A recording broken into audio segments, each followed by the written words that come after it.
Hey everybody, it's your friend Kevin with today's card. It is Friday the 7th of October 2022, and let's get right to the message in the card. It's a good one. Well, they're all good cards. Winter Guardian, connect with your emotions today.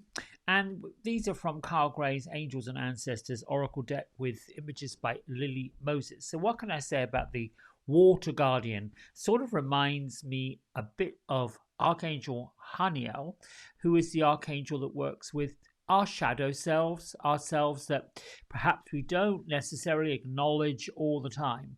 The Water Guardian comes today to let you know that it is okay to be and feel and connect with your emotions.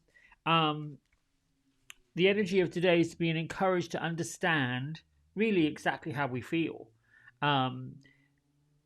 Also, that being sensitive, like myself and anybody who's creative, isn't a curse, it's a gift. It allows us to understand messages that come from our soul.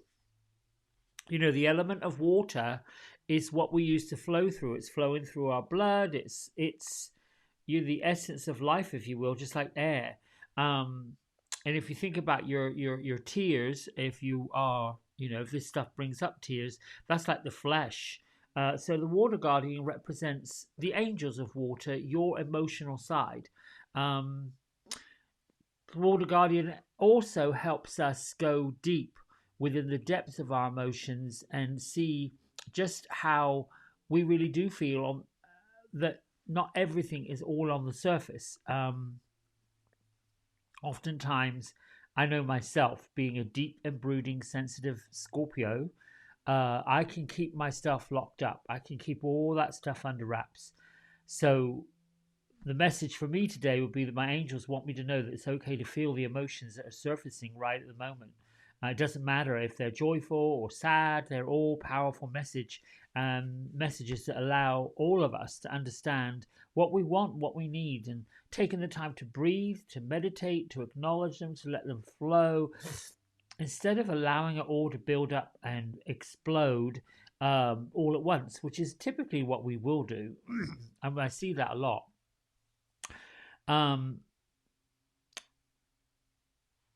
When we allow the Water Guardian and we get clear on how we're feeling,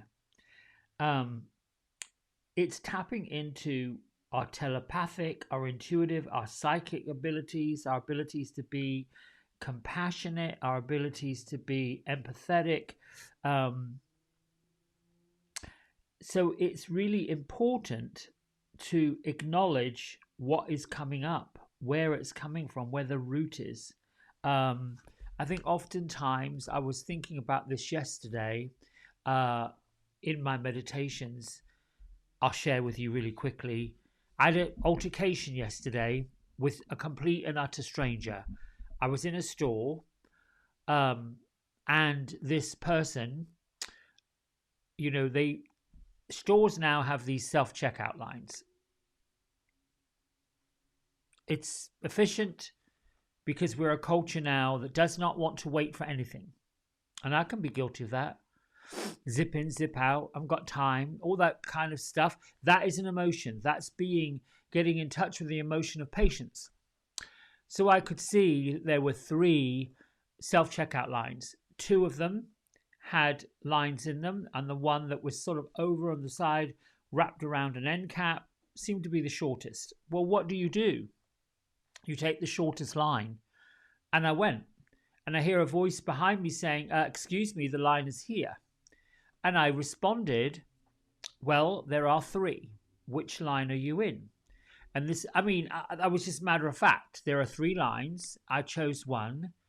So where you are is not really the line. And I found myself becoming irritated and angry and upset with this complete and utter stranger who was trying to police me, which those who know me well, and I love you all, do not try to police me. It's not going to happen.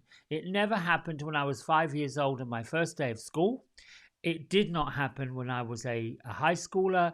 It just hasn't happened. I'll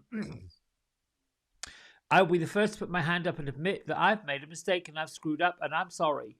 But I'm certainly not going to put up with some complete stranger telling me how I am and where I'm going to go. So I didn't exactly explode, but I was very matter of fact and very intentional with there's 3 lines. Which line are you in? So, of course, I promptly pulled my buggy back. And, of course, she promptly pulled in front of me. So, anyway, the point I'm making, at all times, we can be right on the surface of being in control and knowing where the emotions are coming from, and then just blowing up and having a hissy fit. I think the former is a fantastic way of keeping composure. These emotions are showing up right now all over the place. No accident why this card showed up today. And oddly enough, I'll share this with you. I got some homework to do because I joined a magical manifestation membership thinking it was just a workshop. It goes on for a year. So I'm like, oh, well, okay, well, I didn't see that coming, but that's all right. So it's the 5 laws or the 7 laws of, where was it now? I wrote it down. 7 spiritual laws of angels.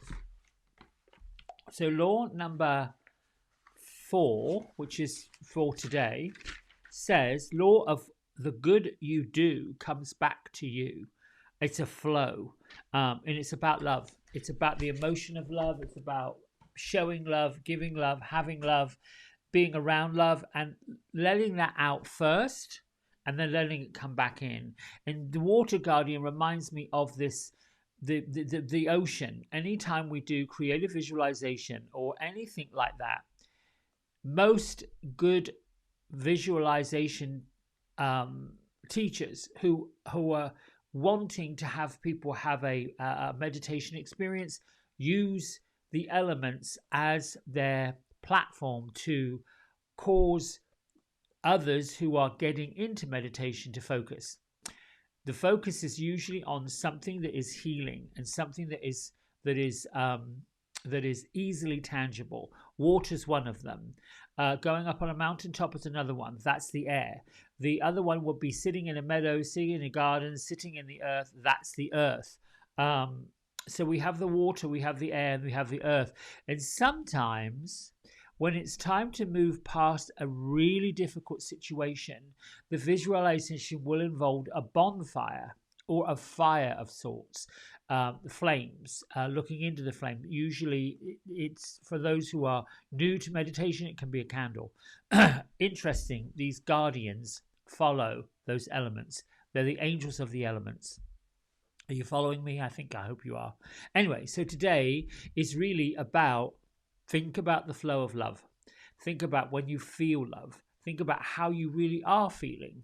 Where are the feelings coming from? If there's a lack of love, perhaps you can invoke it. Happiness, joy, peace, ease, tranquility, all of these things that we really at the root of our soul want. That's what we want. This is what we're going for.